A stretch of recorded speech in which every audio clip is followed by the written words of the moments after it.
دریافت فرمایا کہ حج کے دوران مینا اور عرفات میں نمازیں پوری ادا کی جائیں گی یا قصر، اور مینا اور عرفات وہ مکہ کی حدود میں شامل ہیں یا نہیں۔ دیکھیے بھیا، دو مسلک ہیں۔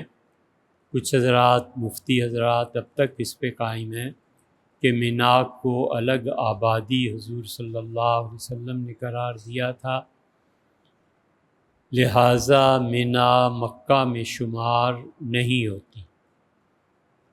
مکہ مکرمہ میں آپ مسافر تھے تو مینا میں پہنچ کر بھی مسافر ہی رہیں گے۔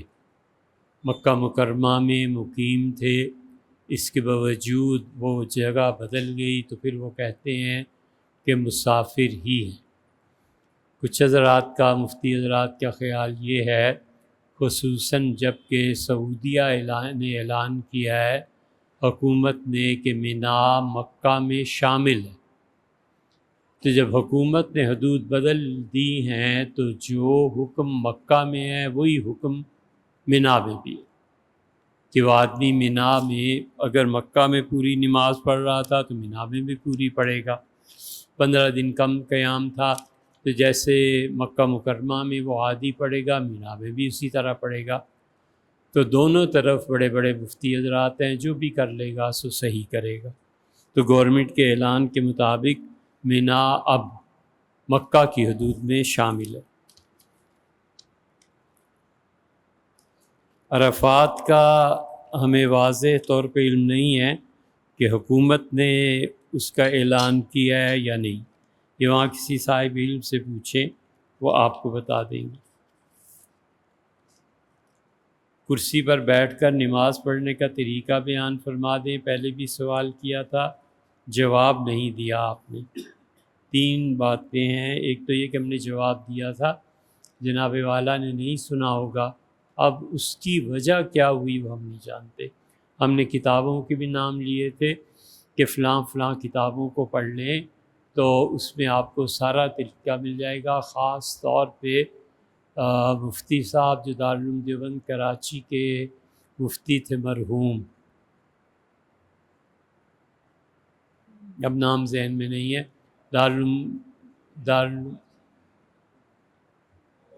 دارالعلوم کے جو مفتی تھے، نیو ٹاؤن کے نہیں وہ دارالعلوم کراچی کے، انہوں نے تفصیلات سے لکھی ہیں، ان کی کتاب دیکھ لیجئے۔ دوسرا سوال آپ نے لکھا ہے کہ جمعے کے لیے جو دوسری اذان دی جاتی ہے اس کا جواب دینا ٹھیک ہے کہ نہیں، کیونکہ سنا یہ ہے کہ جواب نہیں دینا چاہیے۔ آپ نے بالکل صحیح سنا ہے، دوسری اذان کا جواب نہیں دیا جاتا۔ اور تیسری گزارش یہ ہے کہ آپ اس صفحے کے 4 کونے صحیح طرح نہیں موڑ سکتے، الجھن نہیں ہوتی، یہ دیکھیں کہاں جا رہا ہے یہ کونا، پھر اس کو دوبارہ آپ نے طے کر لیا، پھر یہ دیکھیں یہ کیا ہے، پھر آپ نے تیسری مرتبہ طے کر لیا، طے دے دی، تو یہ کیا ہے یار، یہ کیا تہذیب ہے، کس نے تربیت کی ہے؟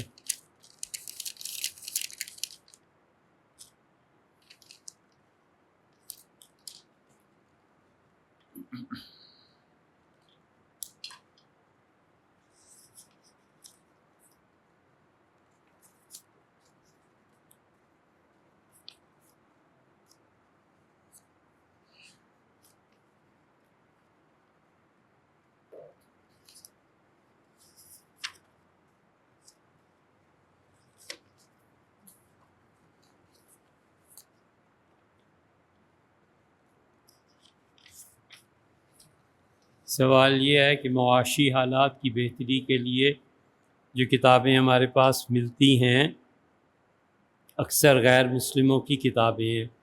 مشہور کتاب امیر باپ، غریب باپ وغیرہ، ان کو پڑھنے سے عام طور پہ سرمایہ دارانہ نظام کے ذریعے سے چیزوں کو سمجھا جاتا ہے۔ مہربانی فرما کر کچھ ایسی کتابیں بتا دیجیے جن کے مطالعے سے اسلامی روح سے دولت کا حصول اور اس کو خرچ کرنے کا طریقہ کار سمجھ میں آ سکے۔ وقاص صاحب ایسی بات نہیں ہے، معاشیات پہ جتنا مسلمان حضرات نے لکھا ہے یورپ ابھی کہاں اس تک پہنچا ہے۔ آپ زکوٰۃ کے ابواب دیکھ لیں، جزیے کے ابواب دیکھ لیں، جو شوہر اور بیوی کے اور ماں باپ کے حقوق ایک دوسرے کے ذمے لازم ہیں، اس میں مالی حقوق کے ابواب دیکھ لیں، یہ سب چیزیں آپ کو ڈیٹیل سے مل جائیں گی۔ کون کون سے ذرائع ہیں جن سے دولت کمائی جاتی ہے، اور کیا کیا ذمہ داریاں ہیں جہاں پر دولت خرچ کی جاتی ہے۔ مسئلہ صرف اتنا سا ہے کہ آپ عربی نہیں پڑھ سکتے، مسئلہ صرف اتنا سا ہے کہ آپ فارسی نہیں پڑھ سکتے۔ اب جب انگلش پڑھ لیتے ہیں تو انگلش لٹریچر ہی آپ پڑھیں گے۔ کسی بھی آدمی کو اس کے مذہب سے، اس کی تہذیب سے کاٹنے کا بہت آسان طریقہ یہ ہے کہ اس کی زبان تبدیل کر دیجیے۔ بس جب آپ عربی نہیں جانتے تو آپ ان کتابوں کو اسلام کا جو اکانومی سسٹم ہے کیسے پڑھیں؟ اسد عمر ہمارے یہاں ایک مرتبہ آئے تھے پی ٹی آئی کے، تو لائبریری دیکھتے ہوئے ان کی نظر پڑی تھی مقدمہ ابن خلدون پہ، تو انہوں نے کہا مقدمہ ابن خلدون میں جب پڑھ رہا تھا امریکہ میں، تو ہمارے ایک پروفیسر تھے، کسی کو وقت نہیں دیتے تھے، بڑی مشکل سے ہم اسٹوڈنٹ سے وقت لیا ناشتے پہ، تو انہوں نے اکانومی کا ایک اصول بیان کیا۔ ان کا یہ کہاں سے ہے اصول؟ تو میں نے کہا ہم نے تو اب بچوں نے آپ سے ہی پڑھا ہے۔ تو انہوں نے کہا ٹھہرو، اور گئے لائبریری اور کتاب لائے اور کہنے لگے یہ مقدمہ ابن خلدون ہے، میں نے یہ اصول مقدمے سے سیکھا۔ تو اس لیے جب آپ وہ زبان ہی نہیں پڑھیں گے جس زبان میں یہ سب چیزیں ہیں، تو آپ کیا کہنا بالکل بجا ہے، بالکل درست ہے۔ انگلش پڑھیے، جس کی وجہ سے نوکری ملتی ہے نا جی، تو ساری زندگی وہ پڑھتے رہیے، مگر اس کوچے میں قدم مت رکھیے۔ وجہ اس کی یہ ہے کہ جو آدمی ایک بنیادی زبان ہی نہیں جانتا کسی کتاب کی، وہ جب اس کوچے میں آئے گا تو ضرور فتنہ پیدا کرے۔ مثلاً ایک آدمی نے کانٹ کو نہیں پڑھا، کانٹ عمومی طور پہ انگلش میں ہی ملتا ہے نا، اب وہ اگر کانٹ کے فلسفے پہ بحث کرنے لگے تو ضرور ٹھوکر کھائے گا۔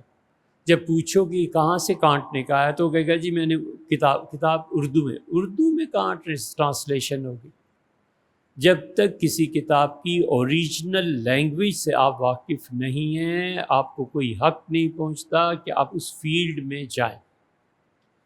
تو اس سے معاشیات پہ جو مسلمانوں نے لکھا اور جس طرح تقسیم زر کی ہے، اور جس طرح انہوں نے شوہر اور بیوی تک کے اکاؤنٹس کو الگ کیا ہے، بچے کے جنم پہ خرچہ شوہر کے ذمہ پڑے گا یا بیوی کے؟ فقہاء نے تصریحاً لکھا ہے کہ بیوی کے ذمہ خرچہ پڑے گا، اور انہوں نے ثابت کیا ہے ان چیزوں کو۔ تو جو آپ پڑھتے ہیں اس کا نتیجہ چونسا آم کی صورت میں ہے تو خوشی سے چوسیے، کس سے منع کیا ہے؟ لیکن یہ مت کہیے کہ آلو بخارے کھٹے ہیں، بھیا وہ آلو بخارے کی زبان ہی اور ڈیجیٹل کرنسی جس کا نام بٹکان ہے، یہ بٹکان کیسے لکھا ہے؟ غلام عباس صاحب، یہ تو بٹ کوائن ہے۔ بہت سے فزیکل حلال بزنس کیا ایسی کرپٹو کرنسی کا استعمال کرنا جائز ہے؟ یہ فتویٰ دارالافتاء مفتی صاحب کے نام، مہر اور جواز اور عدم جواز کی وجہ سے بیان کرنا چاہیے۔ یہ اس کو بھیجیے جن کے یہاں دارالافتاء ہے اور باقاعدہ مفتی ہیں اور مہریں رکھتے ہیں۔ آپ پیسے دیں اتنے تو ہم بھی بنا دیں، پیسے دیتے نہیں، اور فرمائشیں ایسی ہیں جیسے یہ نوابوں کی اولاد ہے۔ مفتی صاحب یہ جناب اٹھان طلحہ، گجرات، انڈیا۔ سبحان اللہ، سوال کیا بھیجا ہے کہ محمد علی زنا قائد اعظم کہلانے کے لائق ہے کیونکہ انہوں نے مظالم کے ذریعے بلوچستان پر قبضہ کیا۔ خوب، بہت خوب۔ پہلے تو اسی سے آپ کا اندازہ ہوتا ہے کہ جناح کی بجائے زنا کا جو لفظ لکھا ہے نا، یہ بتاتا ہے کہ آپ کا سٹینڈرڈ سوچنے کا کیا، کہ آپ بھی اس قابل ہیں کہ منہ لگائیں۔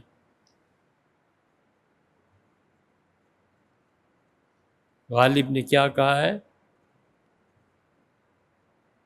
پانی سے جس طرح ڈرے سگزیدہ اسد، ڈرتا نہ پانی سے سگزیدہ ڈرے جس طرح اسد، ڈرتا ہوں آدمی سے کہ مردم گزیدہ ہوں۔ جس طرح کسی کو کتا کاٹ لینا تو وہ پانی سے ڈرتا ہے، بالکل اسی طرح میں آدمی سے ڈرتا ہوں کہ مجھے آدمیوں نے کاٹ لیا ہے۔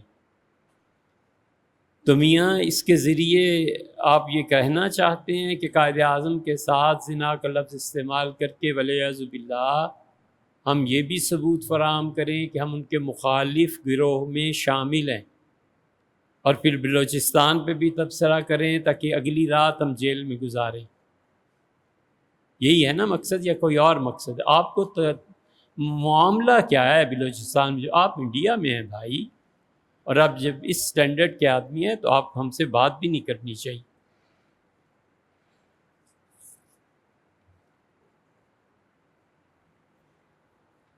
سوال جب آتے ہیں تو آپ کا پورا نظام ہے وہیں پہ آپ کو کہتے کہ اپنے سرٹیفکیٹ کو وہیں آپ کو جی کر دیتے ہیں جی تاکہ آپ تک پہنچے ہی نہ، جی انشاءاللہ۔ تکلیف دہ باتیں بھی ہیں، اور وہ کہتے ہیں قصہ لکھا ہے بچوں کی کتابوں میں، مدت ہوئی پڑھا تھا کہ حضرت سلیمان علیہ السلام کا دربار لگا ہوا تھا اور حدود کی پیشی تھی، تو کوے نے کہا کہ حضرت اس کو نکال دیں، یہ جھوٹا ہے۔ انہوں نے کہا حدود تم جھوٹے ہو؟ اس کا حضرت کہاں جھوٹا ہوں، اس کوے کو نکال دیں، بچوں کی کہانیوں میں۔ تو اسے کہا حضرت اس سے پوچھیں کہ یہ دعویٰ کرتا ہے کہ زمین میں 100 گز کی گہرائی پہ بھی پانی ہو تو یہ دیکھ لیتا ہے، اور جھوٹا اس معنی میں کہ اتنے گز گہرا پانی نظر آتا ہے، اور شکاری جب جال پھینکتا ہے تو اس کو نہیں دیکھ سکتا، گندم کے دانے پہ مر جاتا ہے اور قید ہو جاتا ہے۔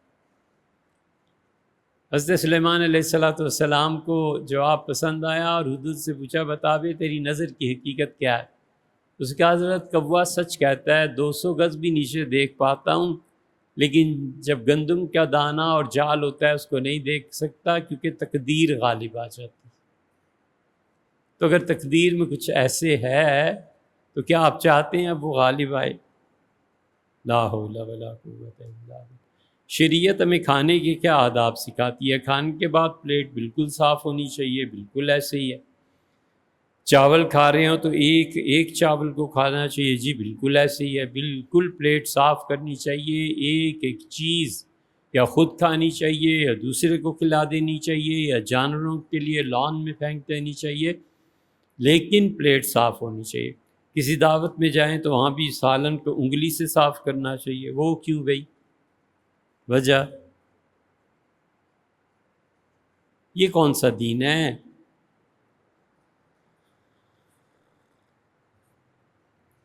حضور اقدس صلی اللہ علیہ وسلم کے زمانے میں جو کچھ تھا وہ تھا، آخری لقمے سے صاف کر لینا چاہیے، اور ایسا کرنے پہ گناہ گار ہوں گے، وہ کیوں بھی؟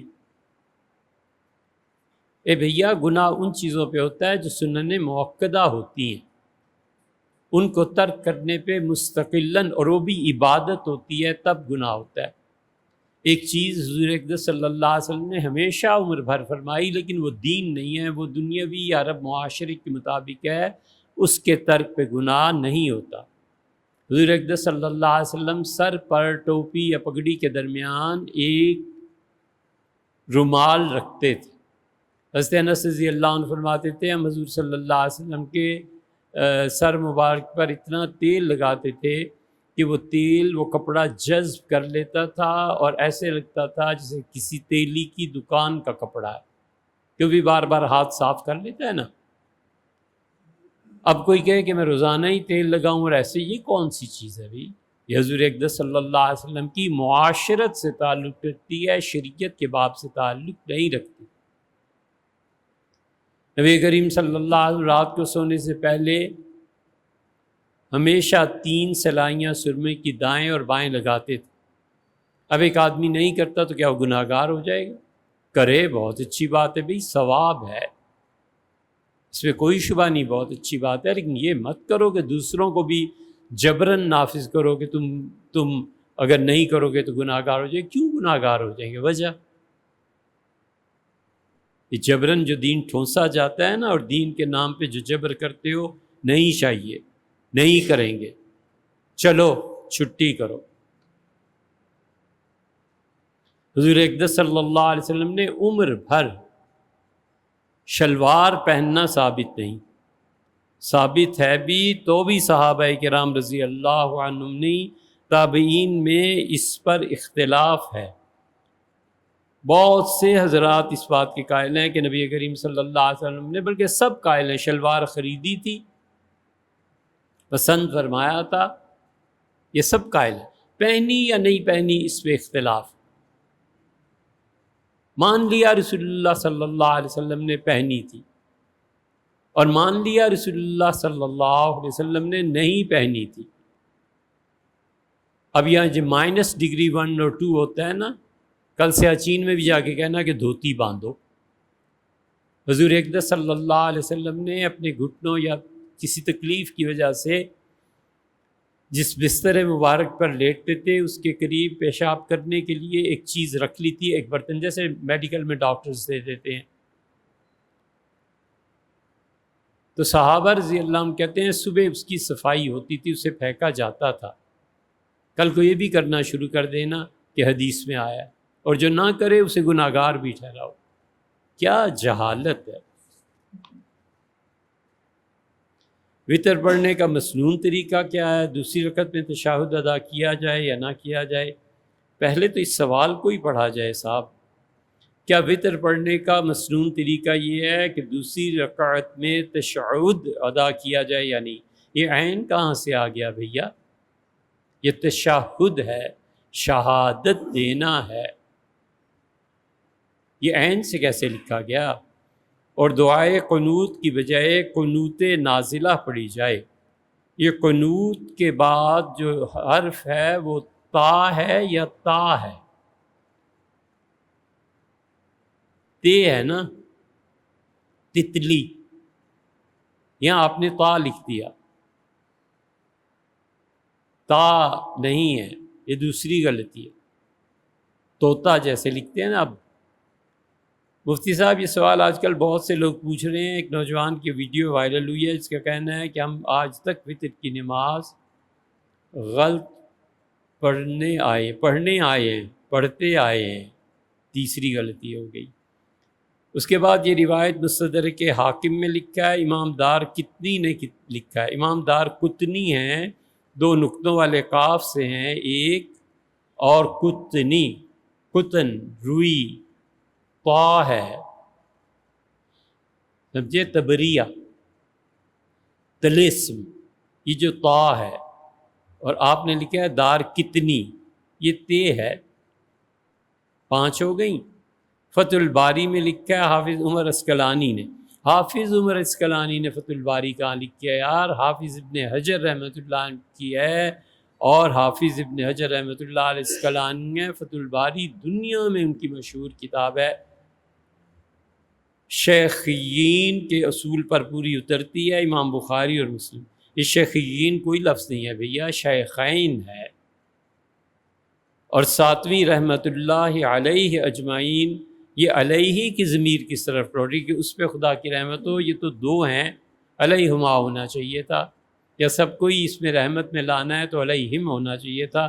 7 غلطیاں اس ایک سوال میں۔ جب آپ کو سوال لکھنا نہیں آتا تو بھیا کسی صاحب علم کے پاس جائیے، اور اس کے جواب کے لیے جو کتابیں چاہیے نا وہ 1.5-2 لاکھ کی ہیں، پیسہ تو ایک خرچ نہ کریں، اور جوابات چاہیے اتنے گہرے علمی مسائل کے، کیوں ٹھیکہ لے رکھا ہے؟ واصف، ادیب اور بطول کے نام کے معنی کیا ہیں؟ واصف کے معنی ہے تعریف کرنے والا، بہت اچھا نام ہے۔ واصف کے معنی ہے جو مداح ہو، اللہ کی تعریف کرتا ہو۔ یا واصف کہتے ہیں وصف بیان کرنے والا، اللہ کے اوصاف بیان کرنے والا، بالکل ٹھیک ہے، اردو لغت دیکھ لیجئے اس میں بھی واصف کا لکھا ہوگا۔ ادیب کے معنی ہے کہ اعلیٰ اخلاق جس انسان کی ہو۔ حضور اقدس صلی اللہ علیہ وسلم احسن تادیبی، اللہ نے مجھے بہترین ادب سکھایا۔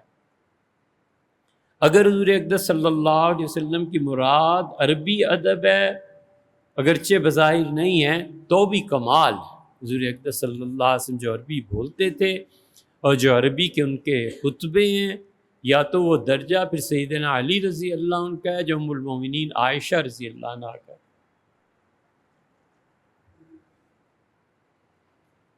یہ نہیں ہے کہ ولیعذ باللہ ہم ام المومنین عائشہ رضی اللہ عنہ کی تعریف میں مبالغہ کر رہے ہیں۔ کسی کی تعریف میں مبالغہ کرنا بھی گناہ ہے، اللہ کے ہاں جواب دینا ہے یار، ایسے نہیں ہے۔ ام المومنین رضی اللہ عنہ کے خطبے جو ہیں نا، خاص طور پہ جو جنگ جمل میں انہوں نے خطبے پڑھے ہیں، کمال ہے، عربی ہے کہ دریا بہتا ہے۔ اور ام المومنین رضی اللہ عنہ جہاں اپنا قصہ بیان کرتی ہیں، جب ان پہ کوئی ایسی بات لوگوں نے مشہور کر دی تو اس پہ ام المومنین رضی اللہ عنہ نے جو عربیت استعمال کی ہے، کمال کی عربی ہے۔ تو نبی کریم صلی اللہ علیہ وسلم احسن تادیبی، میرے اللہ نے مجھے بہت اچھا ادب سکھایا ہے۔ تو اعلیٰ اخلاقیات جس کے ہوتے ہیں اسے ادیب کہتے ہیں، اور علم ادب کے ماہر کو بھی کہتے ہیں۔ تیسرے آپ نے پوچھا ہے بطول کے معنی، تو بطول کہتے ہیں زاہدہ، دنیا سے بے رغبت، اللہ کی خوشی کے لیے دنیا کی خواہشات کو چھوڑ دینے والی عورت، بطول اس کو کہتے ہیں۔ اور بطول دو کے لیے استعمال ہوتا ہے عام طور، یا تو سیدہ مریم رضی اللہ تعالی عنہا کے ہاں مریم بطول لکھا جاتا ہے کہ وہ بھی دنیا کو ترک کر دینے والی تھی، ایک کونے میں اللہ کی عبادت کرنے والی تھی، اللہ تعالیٰ نے خود ان کی تعریف فرمائی۔ اور یا پھر حضور اقدس صلی اللہ علیہ وسلم کی صاحبزادی صاحبہ کے لیے، ان کے لیے بھی بطول کا لفظ استعمال کیا جاتا ہے، کیونکہ وہ بھی بہت گوشہ نشین اور ایک طرف تھیں سارے معاملات سے، اللہ کی عبادت میں بہت بڑا حصہ تھا ان کا۔ حضور اقدس صلی اللہ علیہ وسلم نے ان سے محبت کے طور پہ دو باتیں بتائی تھی۔ آپ نے فرمایا تھا عائشہ میری بیٹی، میں اب زیادہ دنیا میں نہیں رہوں گا، اور پھر بڑی سنجیدگی سے فرمایا میری بیٹی دیکھو، دو مرتبہ، ایک مرتبہ ہمیشہ ہوتا ہے، جبریل امین آتے تھے، مجھے قرآن سناتے تھے، میں انہیں سناتا تھا، اس مرتبہ دو مرتبہ یہ ہو گیا، تو اس کا مطلب ہے یہ میرا آخری سال۔ پھر ایک اور چیز بھی ارشاد فرمائی، یہ بھی دو مرتبہ ہوگی۔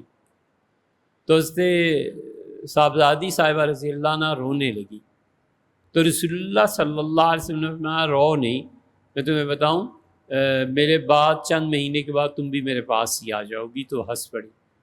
6 مہینے بعد حضور اقدس صلی اللہ علیہ وسلم کا انتقال ہو گیا، تو اس لیے یہ چیز بطول کا لفظ ان کے لیے بھی استعمال ہوتا ہے۔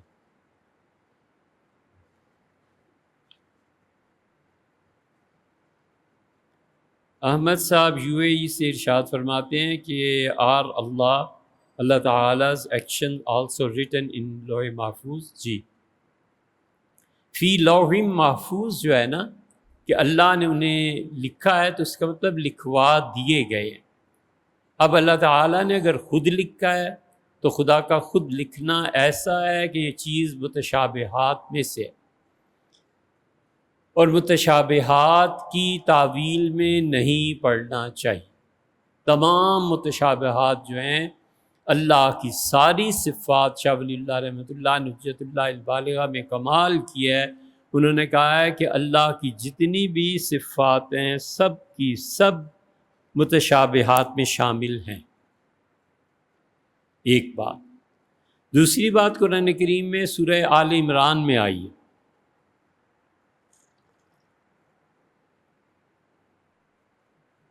آل عمران کی بالکل ابتدائی آیات میں آتا ہے کہ قرآن کی کچھ چیزیں ایسی ہیں جو لوگوں تمہاری سمجھ سے بہت بالا ہیں،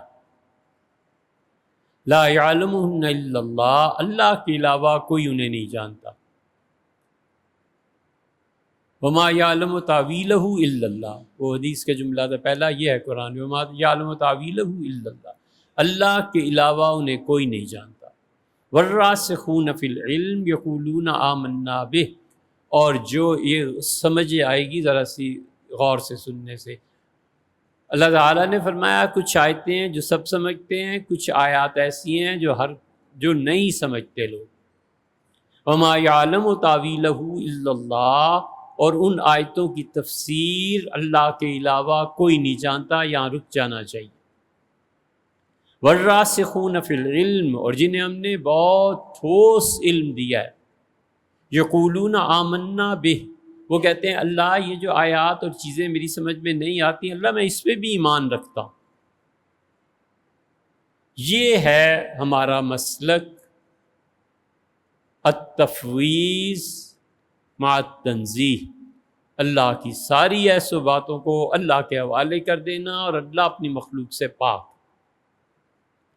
امام شافعی رحمۃ اللہ علیہ اس آیت کو پڑھتے ہیں، وہ کہتے ہیں وما یعلم تاویلہ الا اللہ، وما یعلم تاویلہ الا اللہ، اللہ کے علاوہ ان آیات کی تفسیر کوئی نہیں جانتا. لیکن پوری کس طرح کرتے ہیں، وما یعلم تاویلہ الا اللہ والراسخون فی العلم، یہاں رکتے ہیں. اور ان آیات کی تفسیر کوئی نہیں جانتا سوائے اللہ کے اور ان کے جو ٹھوس علم رکھتے ہیں. اور ٹھوس علم والے یقولون آمنا بہ، کہتے ہیں اللہ جو بھی تفسیر ہے نا ہم سب مانتے. اب سمجھے؟ تو قرآن کی اس آیت پہ ہے کہ کہاں ٹھہرنا ہے. ہم ماتریدی کہتے ہیں کہ الا اللہ پر وقف کرنا ہے، شافعی حضرات اشعری کہتے ہیں کہ والراسخون فی العلم اس پہ وقف کرنا. ہمارے ماتریدیوں میں سوائے حضرت مجدد الفسانی سرہندی رحمۃ اللہ علیہ کے کہ اس مقام پر وہ ماتریدیوں سے اشاعرہ میں چلے گئے ہیں، حضرت مجدد رحمۃ اللہ نے فرمایا ہے کہ اللہ کے جو خاص اور خاص بندے ہوتے ہیں اللہ انہیں متشابہات کا علم عنایت فرماتا ہے. یہ مکتوبات شریف میں ہے، اور غالباً حضرت مجدد رحمۃ اللہ علیہ اپنے متعلق ارشاد فرماتے ہوں گے وہ اللہ تعالیٰ کے خاص الخاص بندوں میں شمار ہوتے تھے. ممکن ہے اللہ نے انہیں علم دیا ہو، لیکن فتویٰ اس پہ نہیں ہے حامد صاحب. تو اس لیے اللہ نے جو کچھ لکھا ہے، کیسے لکھا ہے، کیا چیزیں ہم نہیں جانتے. ما یعلم تاویلہ الا اللہ. اور اگر اشعری اور شافیوں کو دیکھا جائے تو وہ کہیں گے والراسخون فی العلم، ہمیں علم ہے لیکن بیان نہیں کرتے، کیونکہ سننے والے لوگ علمی اعتبار سے اس درجے تک پہنچے نہیں ہوتے. اکثر یہ بات پردہ سماع سے ٹکراتی ہے. سوشل میڈیا، سوشل ہے کہ سوشل ہے، یہ اردو کیوں خراب لکھتے ہو کہ اللہ کو ایک عمل بہت پسند مگر حضور صلی اللہ علیہ وسلم اس کو کبھی نہیں کیا، اور وہ عمل آذان ہے. آذان نہ دینے کی وجہ یہ بتائی جاتی ہے کہ اگر آپ صلی اللہ علیہ وسلم آذان دے دیتے تو تمام اشیاء جو کائنات میں موجود ہیں سب نماز کے لیے حاضر ہو جاتی.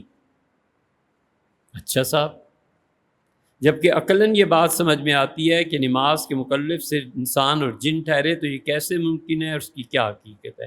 اس کی حقیقت محمد علی بن حافظ مجتبیٰ صاحب سب جھوٹ ہے، مذہب کے نام پہ گھڑا گیا جھوٹ ہے. حضور اقدس صلی اللہ علیہ وسلم ہماری جانیں ان پہ قربان، کی شان بیان کرنے میں مبالغہ ہی نہیں، جھوٹ ہے. حضور اقدس صلی اللہ علیہ وسلم نے آذان دی تھی، کچھ نہیں ہوا، کچھ بھی نہیں ہوا. ابو داؤد میں روایت میں نہیں آتا رسول اللہ صلی اللہ علیہ وسلم نے اپنے نواسے حضرت حسن رضی اللہ عنہ کے کان میں اذان دی. سنن ابی داؤد میں ہے کہ رأیت رسول اللہ صلی اللہ علیہ وسلم اذن فی اذن الحسن ابن علی حین ولدتہ فاطمہ، جب ان کی والدہ صاحبہ حضرت فاطمہ رضی اللہ تعالی عنہا سلام اللہ علیہ نے جنم دیا تو حضور صلی اللہ علیہ وسلم اپنی صاحبزادی صاحبہ کے یہاں تشریف لائے اور نبی کریم صلی اللہ علیہ وسلم نے اذن فی اذن الحسن ابن علی، حسن ابن علی کے کان میں اذان دی. پھر حسن ابن علی رضی اللہ عنہ کے ایمان کے کیا کہنے، حضور اقدس صلی اللہ علیہ وسلم کی اس آذان پہ ہزاروں آذان قربان کیا کہیں، لیکن کچھ بھی نہیں ہوا، ایسی فضول باتیں۔ نبی کریم صلی اللہ علیہ وسلم نے آذان دی نماز کے لیے، اس پہ بھی اختلاف ہے۔ ائمہ محدثین میں امام نووی رحمۃ اللہ علیہ اور سیوطی کہتے ہیں کہ رسول اللہ صلی اللہ علیہ وسلم نے سفر میں آذان دی تھی، لیکن جو بات وہ کہتے ہیں وہ یعلا بن مرہ ثقفی رضی اللہ عنہ کی روایت آئی ہے کہ انہوں نے کہا کہ حضور اقدس صلی اللہ علیہ وسلم سفر میں تھے، اور جب آپ ٹھہرے نماز کے لیے تو فمطر السماء من فوقہم، تو بارش ہونے لگی اور زمین جو تھی وہ گیلی ہو گئی۔ فأذن رسول اللہ صلی اللہ علیہ وسلم وهو علی راحلتہ، نبی کریم صلی اللہ علیہ وسلم نے اس حالت میں آذان دی، سواری سے نیچے نہیں اترے، بارش ہو رہی تھی، اور نبی کریم صلی اللہ علیہ وسلم اپنی سواری پر ہی آگے بڑھے، اور حضرت رسالت مآب صلی اللہ علیہ وسلم نے فصلی بہم، صحابہ رضی اللہ عنہ کو اسی حالت میں نماز پڑھائی۔ اس حدیث میں صاف طور پہ آیا کہ اذن، حضور صلی اللہ علیہ وسلم نے آذان دی۔ ایک بات ہوگی، یہ جو ہر کوئی حدیث کی کتابیں کھول کے بیٹھ جاتا ہے نا مسئلے بیان کرنے، اس کو سمجھنا چاہیے یہ کیا ہے۔ امام نووی اور سیوطی اس بات کے قائل ہوئے، اور امام نووی رحمۃ اللہ علیہ نے اپنی کتاب روضہ میں مہذب میں، شرح مہذب پتہ ہے 20 جلدیں ہیں، اتنی بڑی۔ اللہ امام نووی رحمۃ اللہ علیہ جیسا علم دے تو مزے ہی آ جائے۔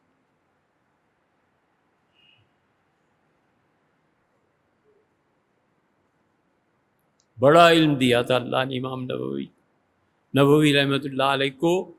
حکمران وقت بیبرس نے ظلم کیا تھا اور انہیں نکال دیا تھا شہر سے، اپنے گاؤں گئے اور انہوں نے کہا اللہ تو بیبرس کا خود ہی حساب کر لے، 3 دن میں ہی مر گئے۔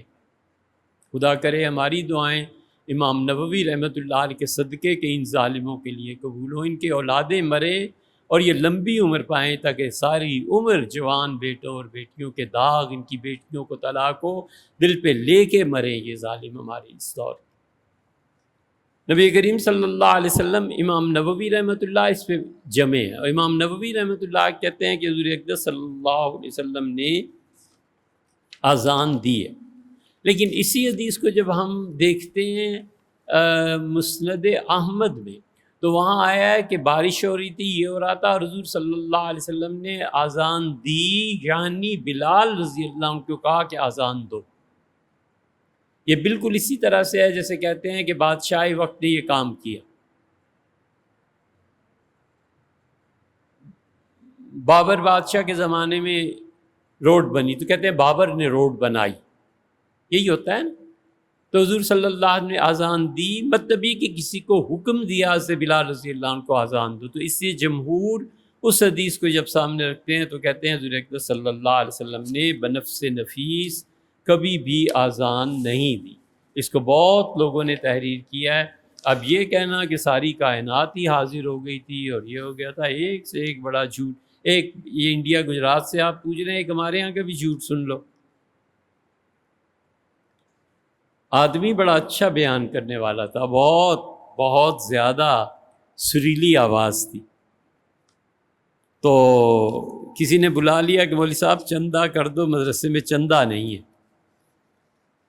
تو انہوں نے بڑی لمبی تقریر کی حضور اقدس صلی اللہ علیہ وسلم کی شان میں، آخر پہ فرمایا کہ تمہیں پتہ ہے حضور اقدس صلی اللہ علیہ وسلم نے اذان نہیں دی۔ سن لیا ہوگا کسی مولوی سے، اس نے بھی فلاں نے لکھا ہے، فلاں نے لکھا ہے، فلاں نے لکھا ہے۔ اتنی بڑی ہستی، اذان کے اتنے بڑے فضائل، اذان کیوں نہیں دی؟ تو لوگ بڑے جوش جذبے میں تھے۔ اس نے کہا اس سوال کا جواب پھر کبھی۔ لوگ اٹھ کھڑے، ان کا نہیں حضرت اس کا جواب دیں، ابھی دیں۔ ان کا نہیں۔ خیر مختصر یہ کہ اس نے کہا جو جیبیں خالی کرو تو اذان اس کا جواب دوں، جیبیں ہی نہ خالی ہوں تو کیا جواب دینا، جس کے پاس جو کچھ تھا اس نے دے دیا۔ تو کہنے لگے پاگلو، حضور صلی اللہ علیہ وسلم اگر اذان دے دیتے تو اللہ کو نماز پڑھنی پڑ جاتی۔